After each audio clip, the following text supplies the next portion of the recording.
Hello friend, welcome to my YouTube channel. तो आज मैं आपको बताने वाला हूँ भारत की पहली महिला जिसने तलाक लिया था। वीडियो को जानने के लिए वीडियो के अंत तक बने रहें। भारत में आज जहां तलाक के मामले पर काफ़ी विस्तार से विचार किया जा रहा है, वहीं कभी ऐसा भी होता था जब कानूनी तौर पर तलाक को संभावित रूप से लिया जाता था। भारत में अपने समय की पहली महिला जिसने तलाक का मुकदमा दायर किया और केस जीता, वह लक्काबाई राउत थी। इन्होंने बाल विवाह के विरुद्ध आवाज़ उठाई थी, अपने पति से अलग रहने का निर्णय लिया और यह बैठक क्लीन विक्टोरिया तक पहुंच गई थी। इस लड़ाई के बाद रकमाबाई भारत की पहली महिला एमडी भी बनी थी। भारत में आज जहां तलाक के मामलों पर काफ़ी व्यापक विचार चल रहा है, वहीं ऐसा भी समय था जब कानूनी तौर पर तलाक को संभावित रूप से लेने की बात सामने आई थी। लेकिन आज से कई साल पहले भारत में पहली बार एक महिला ने तलाक के लिए लिया, लेकिन कई लोग उस महिला का नाम तक नहीं जानते। रकमाबाई पौराणिक वो रियल महिला बालसा और 1885 में भारत में पहली बार कानूनी रूप से तलाक प्राप्त किया गया था। जब लोग तलाक के नाम से भी भिक्षु थे, तब इन्होंने सिस्टम से लड़कर अपना हक पाया। इनकी शादी 11 साल की उम्र में 19 साल की उम्र में दादाजी भीकाजी से कर दी गई थी, लेकिन उन्होंने पति के साथ नोबेल स्टडी जारी की और आगे मेडिकल की पढ़ाई करना चाहा। जब रकमाबाई ने पति के साथ रहने से मना कर दिया तो पति ने कोर्ट में केस दर्ज किया। रकमाबाई की मां का नाम जयंतीबाई था। 15 साल की उम्र में हुआ था। रकमाबाई का जन्म 17 साल की उम्र में जयंतीबाई विधवा हो गई थी, जिसके बाद उन्होंने रखाराम अर्जुन से दूसरी शादी की, जो मुंबई के ग्रांट मेडिकल कॉलेज में वनस्पति विज्ञान के प्रोफेसर और समाज सुधारक थे। रकमाबाई की शिक्षा में उनके पिता का अहम योगदान रहा है।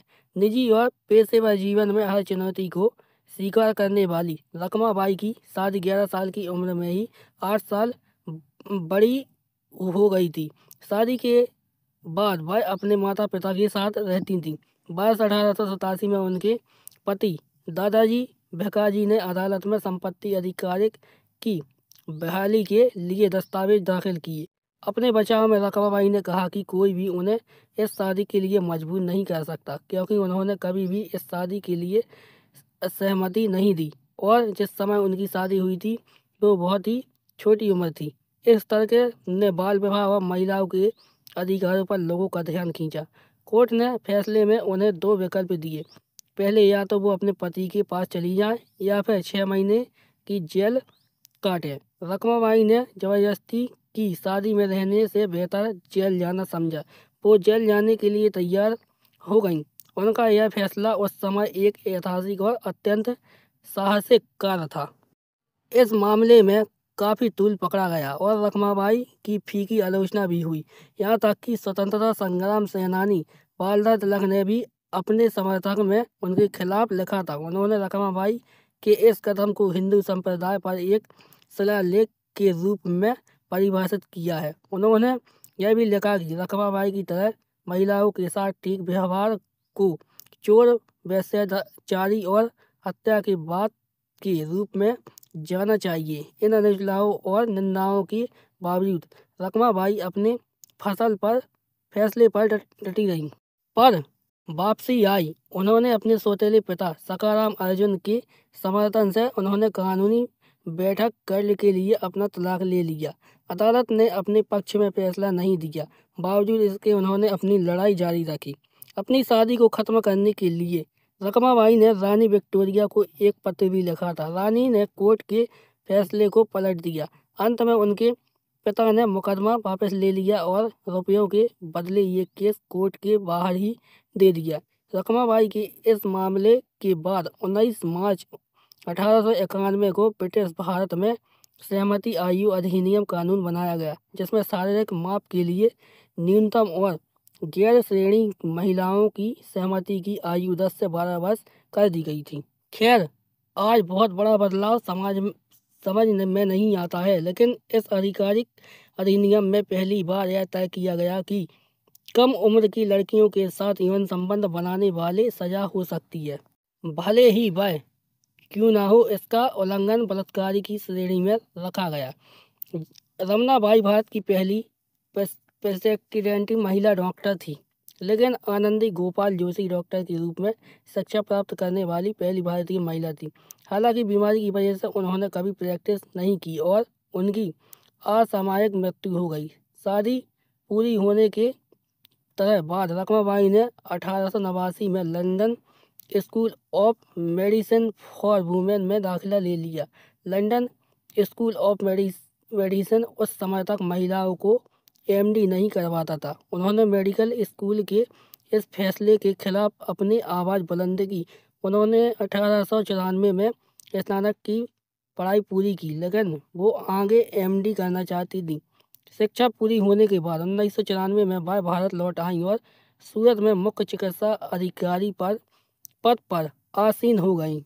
उस समय वह एक मशहूर हस्ती थी, लेकिन उन्होंने दूर की यात्रा सेवा माँ का मार्ग चुना। 1929 में उन्होंने सूरत और राजकोट तक का नेतृत्व किया। 2 महामारियों के बीच डेल सर्जरी के दौरान विभिन्न कॉलेज की महिलाओं से परामर्श लिया और उन्हें फ्रैक चिकित्सा उपचार के लिए प्रेरित किया गया। उन्होंने डॉक्टर के मामले में 35 साल की लागत निकाली। उन्होंने विवाह नहीं किया और जीवन के अंतिम समय में समाज सुधारक के तौर पर काम करते रहे। 25 सितंबर 1955 को 91 वर्ष की आयु में उनका निधन हो गया। रुक्माबाई की प्रविष्टि को स्वाभिमान रूप से विद्रोह और पवित्र माना गया। हिंदू समाज के 2 प्रमुख सिद्धांत हिंदू विवाह और संयुक्त परिवार की बुनियाद को ही चुनौती दे दी। उस समय आदिवासियों में बाल विवाह सामान्य प्रथा थी और यह 2 परिवार के बीच एक समझौता माना जाता था। विवाह को ठीक करने अधिकार केवल इस आधार पर कि विवेकपूर्ण सहमति शामिल नहीं थी, पूरी व्यवस्था के लिए एक बड़ा विद्रोह था। यदि इस अधिकार को निर्दिष्ट मिल जाता तो हर बाल विवाह इस जोखिम में है कि विवेक की आयु पर पहुंच के बाद कोई भी उसे पसंद कर सकता है। इसी तरह संयुक्त परिवार की संस्था के लिए उपयुक्त निवास के अधिकार को मान्यता देकर खतरा बन सकता है। उच्च न्यायालय में रुक्माबाई की यह क्रांति याचिका जल्द ही एक हिंदू महिला के नाम से लिखी गई, जिसका विस्तार जारी हुआ। इस बात का स्पष्ट प्रमाण था कि यह याचिका केवल वकीलों की नहीं थी, यह उस कथित महिला की आवाज़ थी जिसने बचपन में एक अजनबी के साथ फेरे लिए थे और बाद के वर्षों में उसे भोग विलास में डूबा हुआ देखा था और अंत में उसने उन घातक फेरों को डेट करने का फैसला कर लिया था। अगर आपको मेरा वीडियो अच्छा लगा हो तो वीडियो को लाइक कीजिए, चैनल को सब्सक्राइब कीजिए और वीडियो को ज़्यादा से ज़्यादा शेयर कीजिए।